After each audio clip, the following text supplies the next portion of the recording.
A new tourism bill aimed at modernizing Jamaica's tourism framework was passed in Parliament yesterday, but it has triggered criticism from the opposition, who claim the legislation could harm small players in the industry, including Airbnb hosts. Raymond Morrison has the latest. The 70-year-old Jamaica Tourist Board Act is being repealed and replaced, with the government arguing that the updated legislation brings the industry in line with the modern realities. All tourist enterprises will now be required to be registered. Additionally, the following tourism enterprises must also obtain a license to operate from the Tourist Board. 1. Tourist accommodations. 2. Tourist attractions. 3. Domestic tour services. And 4. Ground transportation services.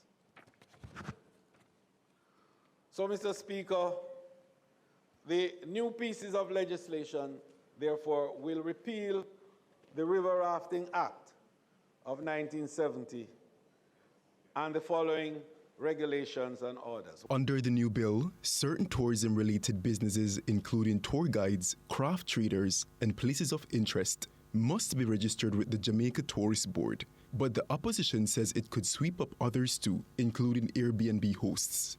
But to pass something like this is wrong, given how far-reaching the implications are. So I'm urging time for the consultation, and for those who are being affected. I hear you saying you consult, but may I tell you, me know the majority of people who run Airbnb don't know nothing about this. Or the first time them I hear about this. I could just call it plain. First time them I hear about this. Give it time, don't rush it. Don't create a liability and put people in a... No, you say it's not for Airbnb, but people who are operating what you call domestic tourism. They're caught within it.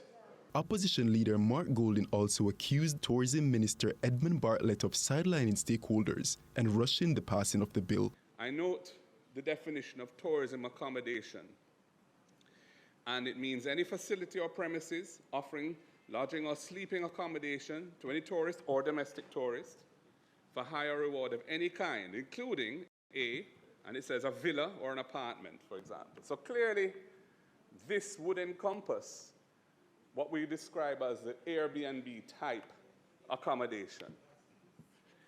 And certain consequences of matters arise from this, because it is bringing within the scope of this regulatory regime what we know has evolved to be a major part of the tourism industry. But are they ready to be regulated in this way? But Minister Bartlett dismissed the claims, insisting that the bill is not designed to target Airbnb hosts. Focus has been on Airbnb, and it's unfair to say that, simply because Airbnb is not unstructured.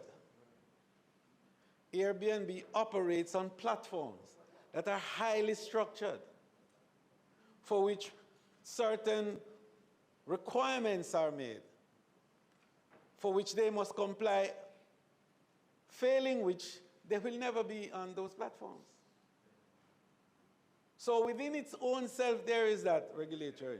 And the discussions are not about them and rates per se. The discussion is about how do we ensure destination assurance. Minister Bartlett went on to explain that the new legislation marks a step towards greater accountability in structuring the tourism sector. But the opposition insists more consultation is needed. The tourism minister agreed to suspend the debate to allow for a broader consensus. Raymond Morrison, CVM News.